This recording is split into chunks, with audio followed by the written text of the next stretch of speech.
This is the Army Hour.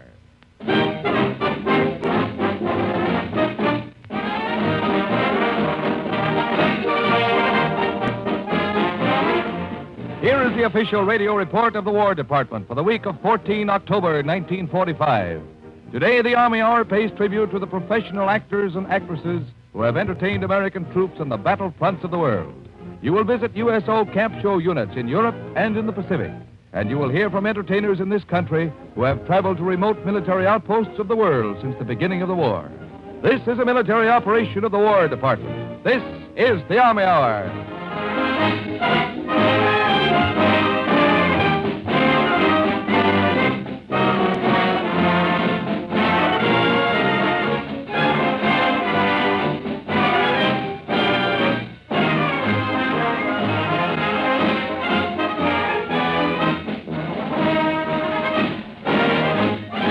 This afternoon, the Army Hour first goes to Hollywood. This is PFC Joe Owens. I fought with the 557th Field Artillery, the Yankee Battalion of the 9th Army, from Normandy all the way to Berlin. Over in the ETO, there was one thing that meant a great deal to us, one thing that helped to make the miles a lot shorter. Music. It was a good, solid link with home, on the radio, in the pictures we saw. But most especially when a gal from home came over in person and sang to us as if she were holding each of us by the hand. A gal like Dinah Shore. Well, now, speaking as a gal who had the privilege of singing for you, Joe, I can safely say that I never before had an audience like you and your buddies.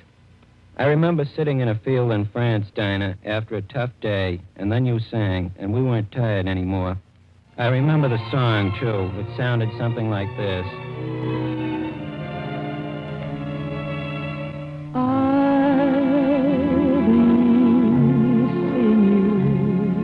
In all the old familiar places that this heart of mine embraces all day through.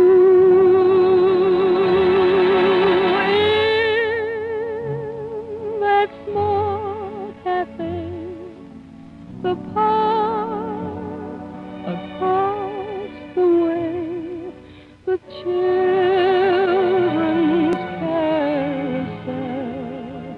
the chestnut tree, the wishing well. I'll be seeing you in every lovely summer day, in everything that's light and gay. I'll always think of you that way. I'll find you in the morning sun, and when the night is new, I'll be looking at the moon, but I'll be seeing you.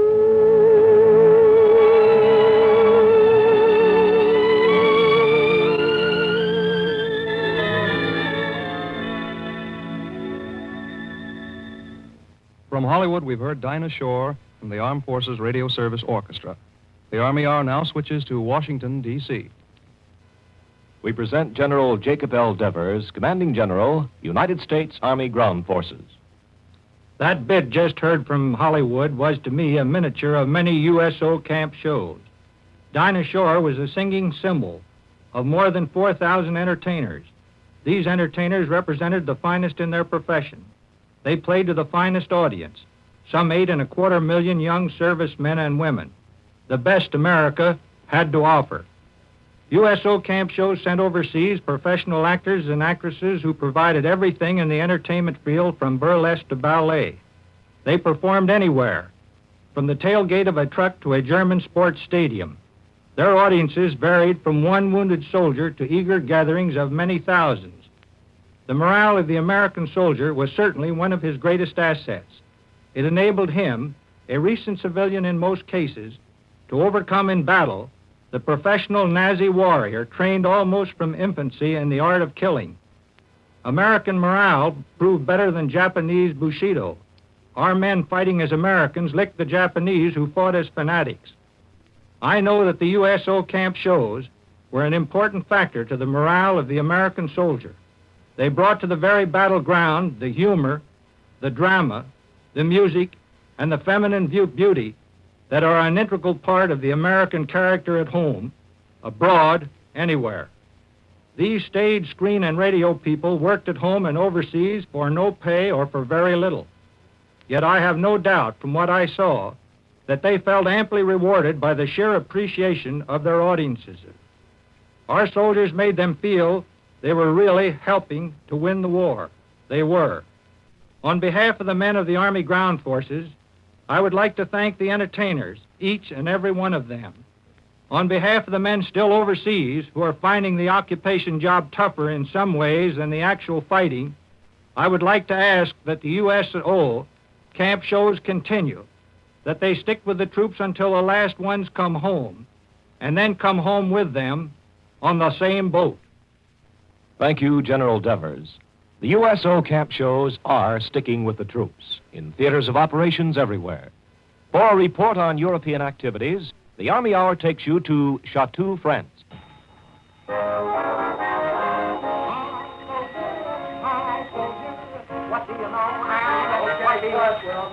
Hello, America. This is France.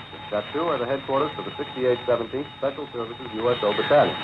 To Chateau comes every USO performer to be checked out on the ETO circuit. Their papers are put in order, they get field equipment, a mess kit, a bedroll, and in the old days, a tin hat. In 9 months, Chateau has handled nearly 2,000 USO performers, big stars and little ones. All over town, you run into acrobats working out routines, comics trying jokes out on each other, carpenters building sets, and what you heard as we came on the air was a rehearsal of a unit called Here's to You. We'd like to have you meet its master of ceremonies from Hollywood, California, Lou Lockett. Hi, folks. You know, the funny thing happened to me on the way down. No, Lou. Can't tell the gag? Can't tell the gag.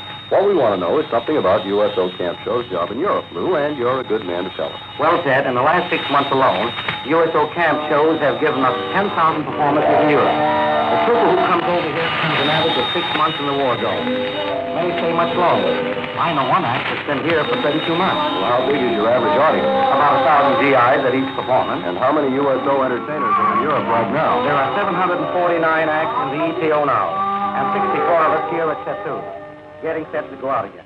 How long have you been in show business, Lou? 35 years. I played up and down the old keys at Philadelphia Border Protection, in pictures on the coast, in call-in shows on Broadway, but I've never played to such wonderful audiences as these GIs. How long have you been with USO? 3 years. This is the 5th unit I've been with. Say, who's the gal singing symphony? That's the vocal star of Here's to You, Patricia Laurier from Chicago. And from New York, Frank Franzipani, the accordion. Well, let's move in. Let's move right in. Pat, you've been with USO 3 years, haven't you? That's right, Lou. 6 months in the States, after that, Africa, the Middle East, Southwest Pacific, England, France, starting next week, Germany. Pat really has a right to campaign ribbons. She was hospitalized 5 times with malaria. And in the early days in Africa, the Nazi air raids used to cut her off right in the middle of her high seas. And they weren't any worse than the heat. In Persia, we did one show in a temperature of 170 degrees. All the wax on the accordion reeds melted. We nearly melted, too. Well, folks, right now, up and down the West 40s, the new Broadway shows for the upcoming season are just about casting. Don't you kind of wish you were back? Not me. I've logged 50,000 air miles to sing parts too. And the appreciation they've shown makes me feel that every foot of it is worthwhile. We've still got plenty of GI audiences left in Europe. And I'm for them. That goes for me, too, Ted. The way I feel, it's our job to keep the show on the road until the last GI is on his way to home. Well, that's a pretty nice way to feel, Lou and Frank and Pat. And believe me, every USO performer may not be a big star on Broadway, but they're all headliners in the hearts of America's fighting men. This is Major Ted Steele, and now the Army Hour returns to New York.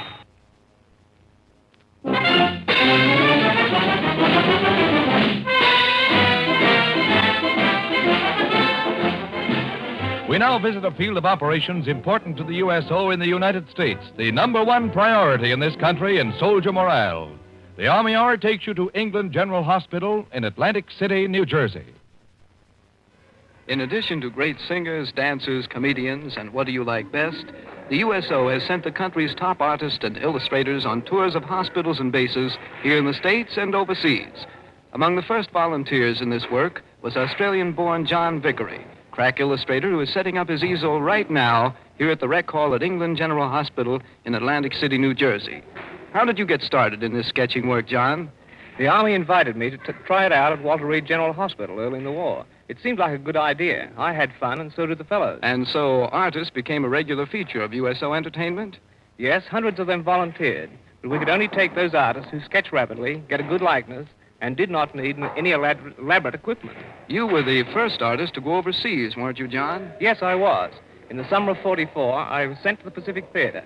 Most of my work was done at the field and evacuation hospitals.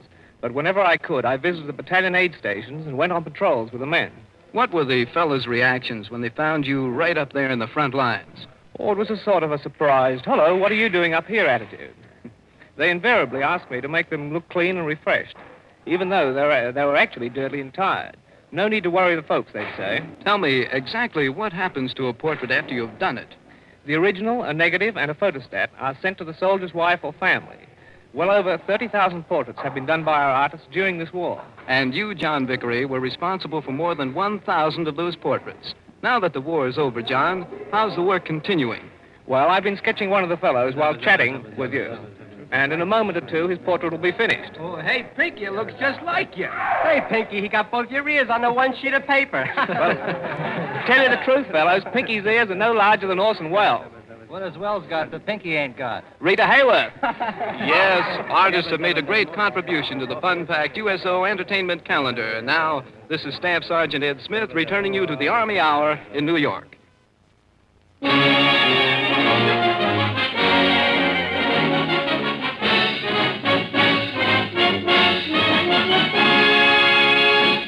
This is Staff Sergeant Lorne Barnett, formerly the 95th Division, ETO. I always found that a good laugh helped the most overseas.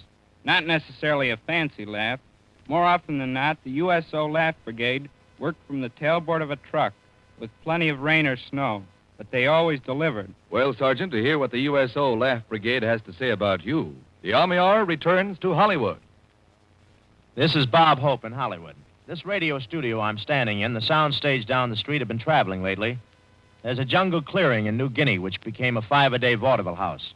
There's a patch of beach in Italy where men could sit and hear an American joke. There are 1,000 islands and 10,000 cities which are now one-night stands for great gals who sing and great guys who play harmonicas or accordions or guitars. For the company of unsung troopers who carried a hunk of America across the seas. Don't forget violin players. That voice has got to belong to Jack Benny. Where are you, Jack? Bob, I'm up here at the Santa Barbara redistribution station. Mm-hmm. We're pretty busy getting a show together for these liberated prisoners of war, so I'll just add a few words to this Army Hour from up here. Well, that's swell, Jack. And that reminds me, you know, folks, in addition to all the young entertainers who went overseas, there were a few elderly gentlemen, too. There goes Hope taking bows again. No, I really mean it, Jack. Show business sent out the old men, the young men, the fat men, the thin men. Yeah, there were a few odd-sized women in there, too. Yeah, I knew Crosby'd sneak in there somewhere. Isn't that awful? Now I have to mention Fred Allen. But you know, Bob, I think you had the right idea back there when I so rudely interrupted. Stars always get their share of publicity anyhow. But let's face it, the steady flow of troopers who never made the headlines were the backbone of overseas entertainment. And it wasn't always easy for them either. There was nobody shooting at them, but there was plenty of dust and weariness and danger and disease. What do you mean nobody was shooting at him? I had to duck plenty of stuff. From our side, of course. Say, Jack, you and I played practically the same spots overseas. How come we never bumped into each other? Pure foresight. I don't like competition, Bob. And that guy Colonna is very funny. And I tip my toupee to you, too, Jack. Well, thank you. You know, Bob, those trips are really something to remember. The big cities and the little cities, the big islands and the little islands. We really hit some little ones, too. We played one island that was so small that the commanding general was a PFC. Well, just for that, I'm going to tell a joke. Well, after all these years, it's about time. I was going to change that, but I couldn't think of anything nasty. And I'm in Santa Barbara with no writers. But I was on a small island, too, Bob. In fact, this island was so small that when the tide came in, I found a swordfish playing on my fiddle. Not as good as I do, of course. Oh, Jack, that's a grand joke. But don't use it tonight for those returned servicemen. And by the way, folks, what Jack is doing in Santa Barbara is an indication of what will continue to be done as long as our civilian army is still in uniform. The show goes on. You're right, Bob. Merely because the bullets have stopped flying doesn't mean that the jokes can. I guess what's been going on here today is sort of a thank you from the War Department to the entertainers. But in a sense, the thank you should be the other way around. And here's a renewed pledge. As long as entertainment is needed, we're going to keep sending. From Hollywood, we return you to the Army Hour in New York.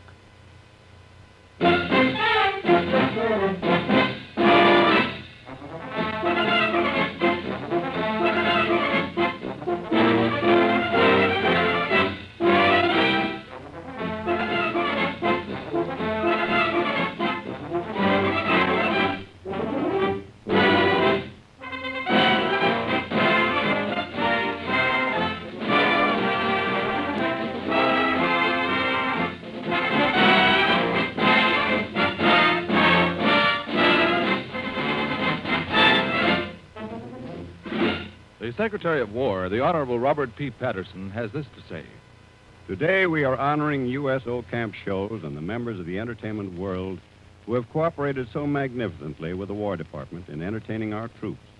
Not alone the stars, less well-known and very talented performers have suffered hardships and inconveniences and dangers in all parts of the world. Besides the performers, many executives of the entertainment industry have unselfishly given their time and efforts in providing professional entertainment units and in supplying advice and help to the development of the Army Soldier Show program. It is my privilege to pay tribute to each and every one of them for an immense job. I know that I speak for all of the troops here and abroad in the most remote points of the world when I say how very much we appreciate what you have done. On their behalf, I want to thank all of you in the entertainment world who have given so unselfishly. To those who have completed their missions at home and abroad, I say, well done. To those of you who are continuing to give generously of your time in overseas commands, I say, carry on. We still need you. To all of you, I say, wholeheartedly and sincerely, thank you. You have helped us tremendously, and we appreciate it. And they will carry on, according to the actors and actresses themselves. They will continue their most essential job at home and abroad as long as we continue to provide the means. To hear from another USO unit now operating overseas, the Army Hour goes to Japan. This is the Army Hour at the EG Stadium in the suburbs of Tokyo. Today, the stadium's 10,000 seats are jam-packed with General MacArthur's occupation troops who traveled for many miles from surrounding areas to witness the first USO show to reach Japan.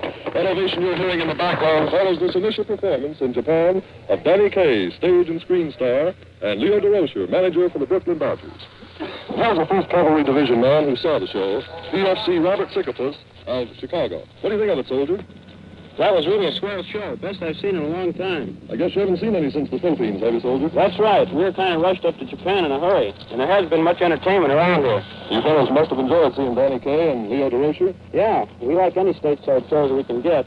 I can remember back on Luzon when the guys would sit in the rain for hours to see a show. And I guess they do the same now. You bet they do the same. In fact, it's going to be a pretty cold winter over here, and some lively USO entertainment will certainly help warm us up a little bit. And the USO Performers brand of entertainment goes beyond the grease paint stage. For USO personalities must, above all, be human. They live side by side with the occupation troops during the tours, and they have a chance to talk with many of them individually. After shows, there are always the groups of men who gather around the stage to chat with a performer who may be from their own hometown. To hear such a get-together, the Army Hour moves on stage from the EG Stadium. Here's another short story to sign, Danny. Oh, we're glad to do it, soldier. By the way, how'd you like the show? Swell. It was almost like being in Ebbetsville here, Whoopi Leo on stage with you. You're not kidding. It was almost like being on Ebbetsville. And thanks for not throwing any pop bottles, too. By the way, where are you guys from? Well, I'm Sergeant Howard Hodgson of Steakon Glass, and this is my buddy Ralph Black from Hickory, North Carolina. Oh, I see. I'm glad to know you fellas. You been through many campaigns? We were at the 71st Evacuation Hospital in New Guinea, the Philippines. Hey, that sounds plenty rough. How about letting me have your autographs? No, not yours, DeRocher. The birds here. Oh, Danny, what do you know? Here's a fellow that lives right in my home burg, Brooklyn. And he admits it? Well, bring him over. I want to talk to him. I'm from Brooklyn myself. I want to meet him. Hi, Danny. I'm Alfred Bruggeman. Say thanks a lot for coming out to entertain the men. We really appreciated it. Oh, well, this is only the beginning, Al. There'll be plenty of USO shows coming out. I was just lucky enough to get here first, and it's something I'll never forget. By the way, we're doing another show here tonight. Yeah, we're going out to our outfit so some of the other men can come over to catch it. Speaking of catching, did you hear the series this year? You bet. It was short road to it. Hey, that reminds me. Whatever happened to the Brooklyn Dodgers? Uh-oh. This is where I came in. Say, fellas, is there anything else we can do before we go over to visit some patients at the hospital down here? Yes, I wonder if you could call my wife when you get back to New York and tell her you saw me out here. Her number is Hagen and 31610. Well, let me get that straight, Soldier. Hagen and 31610. That's right. Oh, you bet I will. Bring out our book, Leo. It's getting as big as the New York phone directory here. Well, let's have him, men. Let's have your phone numbers. And so hundreds of USO performers will bring home closer to the hearts of the occupation troops. The first USO show has reached Japan. From Meiji Stadium in Tokyo, this is Sergeant Rod Hall returning the Army Hour to New York.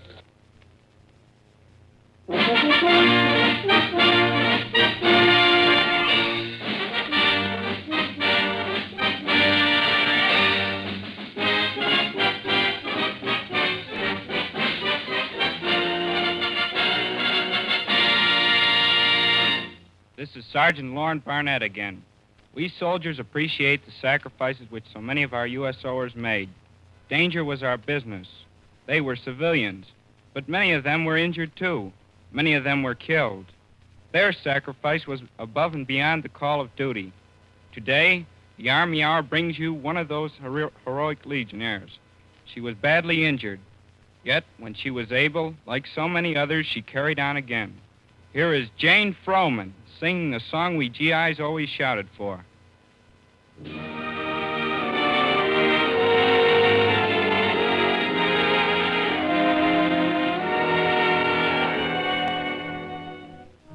Embrace me, my sweet embraceable you. Embrace me, you irreplaceable you.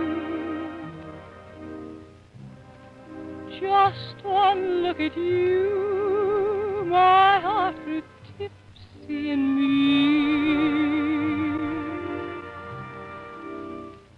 You and you alone bring out the gypsy in me. I love all the many charms about you. Above all,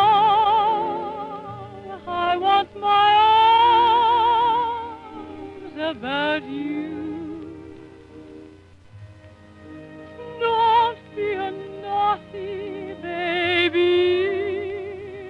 Come to Mama, do. My sweet embrace of all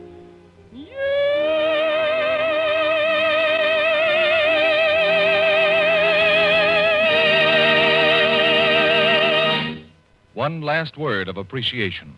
To hear from Lieutenant General Ira C. Aker, Deputy Commander of the United States Army Air Forces, the Army Hour returns to the nation's capital. We of the Army Air Forces are more than delighted to join in this official tribute to the entertainers of America. We know the joy and happiness they have brought to our servicemen throughout the world. We have flown them, along with vital cargoes and other high-priority passengers, to the most remote regions of the earth.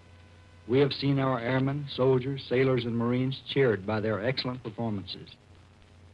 There was a continuous strain at our air bases as men sweated out their next missions or awaited the return of fighters and bombing planes from long and dangerous flights.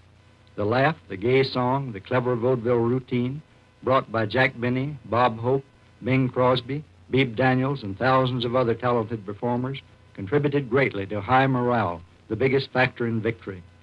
Often these stage, screen, and radio stars gave performances upon a moment's notice at out-of-the-way airfields where they were making brief stopovers during their intensive tours. The size of an audience or the primitive condition never stopped or delayed a show. They were playing before the American fighting men, the most deserving audience in the world, and that was enough. Although the war is over, We feel that these U.S. shows should be continued. The Army Air Forces still have several 100,000 men in occupational forces abroad in areas far removed from American life, in Germany and Japan. We ask that these men be not forgotten and that the excellent wartime entertainment program be continued. Such is an important bit of America that means so much to those who must remain on duty abroad to preserve the peace we have just won by 4 long, trying years of war. All our thanks to the patriotic, kindly American professional entertainers who stood by us and helped immeasurably in the hard war years. Thank you, General Aker. The Army Hour now goes to Boston, Massachusetts. At our Army Hour microphone in Boston is Miss Catherine Cornell. Her Barrett's of Wimple Street was one of many legitimate theater plays which carried the bright lights of Broadway to American troops overseas. And here is Miss Cornell. I like to feel that I'm speaking, not for myself, not for the legitimate stage alone, but for the entertainment world as a whole. We must and we will carry on. It's not only our duty, but our privilege to do so until the last fighting man has returned to his home. We know from personal contact that he's not forgotten the bright lights, the music and song, even after 2 or 3 long years overseas. In a way, the theater stands as a bridge between the stark reality of war and a dearly remembered way of living here at home. Those memories must be kept alive. They help to shorten the endless weeks of occupation in foreign lands. They relieve the tedium of the hospital ward. They speed up the long trip home. We in the entertainment world undertake this mission with no sense of personal triumph. Our compensation is the gratitude we feel for the opportunity to do so. I speak with full confidence in assuring the generals in all the theaters of operations and the men under their commands that the theatrical profession will continue to serve in peace as it has in war. Thank you, Catherine Cornell. The Army Hour returns to New York.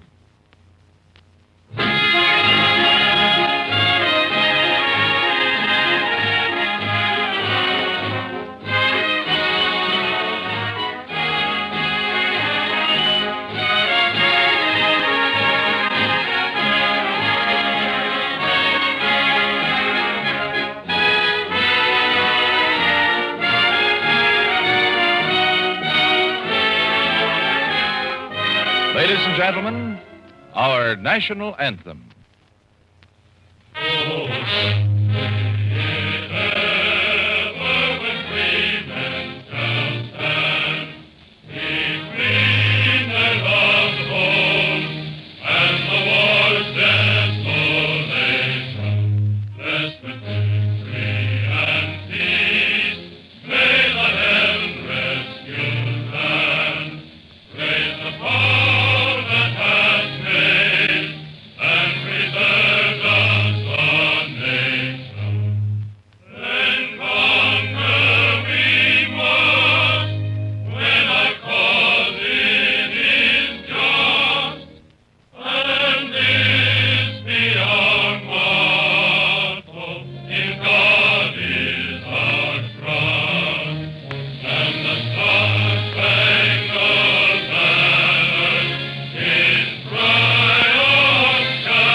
This is the Army Hour, regular weekly broadcast of the War Department. The initial broadcast comes to you through the National Broadcasting Company and the independent radio stations affiliated with the NBC network.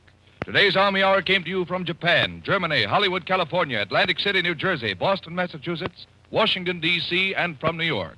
Ed Hurley speaking. This is the National Broadcasting Company.